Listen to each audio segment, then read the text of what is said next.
Good morning. Today going to talk about productivity.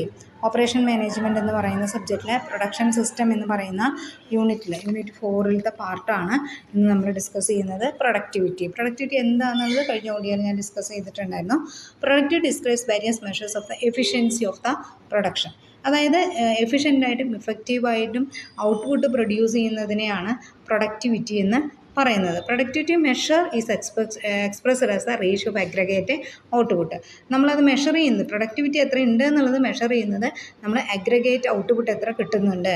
അതായത് integrated ആയിട്ടുള്ളതോ അല്ലെങ്കിൽ ഒരു സിംഗിൾ ഇൻപുട്ടോ ഉപയോഗിച്ചിട്ട് നമ്മൾ പ്രൊഡക്റ്റ് പ്രൊഡ്യൂസ് ചെയ്ത് കഴിഞ്ഞാൽ എത്രമാത്രം ഔട്ട്പുട്ട് നമുക്ക് കിട്ടുന്നുണ്ട്, അതിൻ്റെ റേഷ്യോ ആണ് പ്രൊഡക്ടിവിറ്റി എന്നതുകൊണ്ട് ഉദ്ദേശിക്കുന്നത്. അതായത് efficiency and effectiveness of producing and output produce ചെയ്യുന്നതിനുള്ള എഫിഷ്യൻസി അല്ലെങ്കിൽ ഇഫക്റ്റീവ്നെസ് അത് ക്രൂഷ്യൽ ഫാക്ടറാണ്. നമ്മുടെ പെർഫോമൻസിനനുസരിച്ച് ഇരിക്കും. നമ്മൾ എത്രമാത്രം നല്ല രീതിയിലാണ് പെർഫോം ചെയ്യുന്നത് അതിനനുസരിച്ചാണ് ഇരിക്കുക. ഫാക്ടേഴ്സ് ഇൻഫ്ലുവൻസിങ് പ്രൊഡക്ടിവിറ്റീനെ ഇൻഫ്ലുവൻസ് ചെയ്യുന്ന ഫാക്ടേഴ്സ്. ഒന്ന് എംപ്ലോയീസിൻ്റെ healthy employees show work physically able to do their job then with focus and stamina. നമുക്ക് ആദ്യം വർക്ക് ചെയ്യുമ്പോൾ വേണ്ടത് എംപ്ലോയീസിൻ്റെ ഹെൽത്തി ആയിട്ടുള്ള എംപ്ലോയീസ് ഉണ്ടെങ്കിൽ മാത്രമാണ് നന്നായിട്ട് പെർഫോം ചെയ്യാനായിട്ട് പറ്റുള്ളൂ. അവർ സ്റ്റാമിനയായിട്ട് ഫോക്കസ് ആയിട്ട് വർക്ക് ചെയ്യുകയാണെങ്കിൽ നമുക്ക് കറക്റ്റായിട്ടുള്ള പ്രൊഡക്ടിവിറ്റി നമുക്ക് ഏൺ ചെയ്യാൻ പറ്റും. അപ്പോൾ അവർക്ക് ഇൻഷുറൻസ് കാര്യങ്ങളൊക്കെ നമ്മൾ കൊടുക്കുകയാണ് സാധാരണഗതിയിൽ ചെയ്യാം. ഇനി employee attitude. Workers who enjoy their job are likely to be work well and efficiently.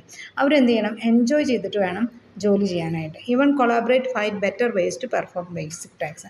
എപ്പോഴും കൊളാബറേറ്റ് ചെയ്തിട്ട് ഏറ്റവും നല്ല വഴിയിലൂടെ അത് ചെയ്യണം. അത് അവർ എൻജോയ് ചെയ്തിട്ട് ചെയ്യുകയാണെങ്കിൽ അവർ താല്പര്യത്തോടു കൂടി ചെയ്യുമ്പോൾ പ്രൊഡക്ടിവിറ്റി ഇൻക്രീസ് ചെയ്യും. ഇനി employee education and training. Employees R performing great entry level and their work and productivity will improve over time. ഇത് എപ്പോഴും അവർ ഇമ്പ്രൂവ് ചെയ്യും. അതോടൊപ്പം തന്നെ നമ്മൾ എന്ത് കൊടുക്കണം? അവർക്ക് എഡ്യൂക്കേഷനും ട്രെയിനിങ്ങും ഒക്കെ കൊടുക്കണം. പുതിയ ടേംസും കാര്യങ്ങളൊക്കെ വരുമ്പോൾ ഫെമിലറൈസ് ചെയ്ത് നമുക്കൊരു ഡിസ്റ്റർബൻസ് ഇല്ലാതെ ഫെമിലറൈസ് ചെയ്ത് പരിചയപ്പെടുത്തി കൊടുത്ത് ട്രെയിനിങ് കൊടുത്തു കഴിഞ്ഞാൽ അവർ നല്ല രീതിയിൽ പെർഫോം ചെയ്യും. അപ്പോൾ ഈ പെർഫോം ചെയ്യണമെങ്കിൽ ഈ 3 ഫാക്ടേഴ്സാണ് ഏറ്റവും അധികം പ്രൊഡക്ടിവിറ്റീനെ ഇൻഫ്ലുവൻസ് ചെയ്യുന്നത്. ഇനി എക്യുപ്മെൻറ്റ്സ്. രണ്ടാമത്തെ ഒരു കാറ്റഗറിയാണ് എക്യുപ്മെൻറ്റ്സ്. പ്രൊഡക്ടിവിറ്റീനെ ഇൻഫ്ലുവൻസ് ചെയ്യുന്ന രണ്ടാമത്തെ കാറ്റഗറിയാണ് equipment. Right tools and right layout. നമുക്ക് വേണ്ടത് ശരിയായ ടൂൾസ്.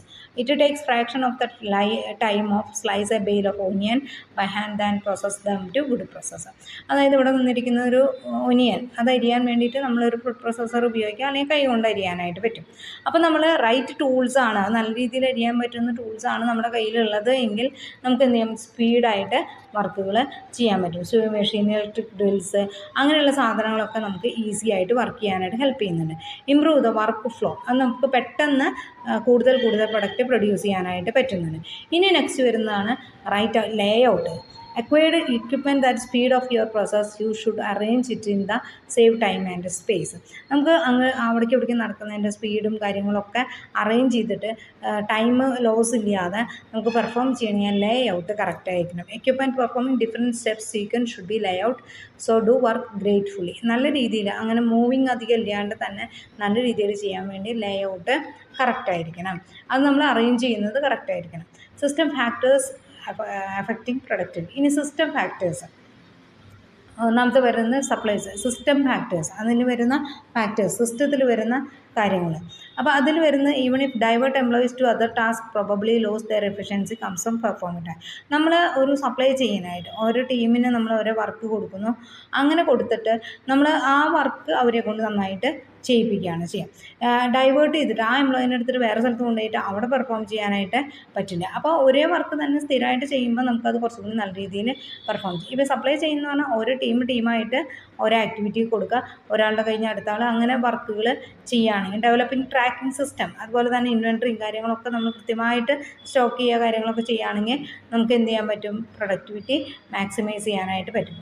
Chain of command. നമ്മളെപ്പോഴും ഒരു സ്ഥലത്തുനിന്ന് വേണം കമാൻഡ് വരാനായിട്ട്. Knowledgeable and empower to make spur of moment decision എടുക്കുന്ന സമയത്ത് മാനേജ്മെൻറ്റ്, ഹയർ അതോറിറ്റീസ് അപ്പം തന്നെ കമാൻഡ് ചെയ്യാനൊക്കെ വേണ്ടതാണ്. അത് chain of command. Work flow protocol എന്ന് പറയുന്നത്. ഇനി employee training such letting cooked food item cool before packing dum. ഇനി വർക്ക് ഫ്ലോ പ്രോട്ടോക്കോൾ. ആ വർക്ക് ഫ്ലോയിൽ നമ്മൾ ഫോളോ ചെയ്യേണ്ട ചില പ്രോട്ടോക്കോൾസ് ഉണ്ട്. നമ്മളത് പാക്ക് ചെയ്ത് കഴിഞ്ഞാൽ, കുക്ക് ചെയ്ത് കഴിഞ്ഞാൽ കുറച്ച് സമയം കഴിഞ്ഞിട്ട് പാക്ക് ചെയ്യാൻ പാടുള്ളൂ. അതുപോലെ തന്നെ കുറച്ച് സമയം റെസ്റ്റ് ചെയ്യണം.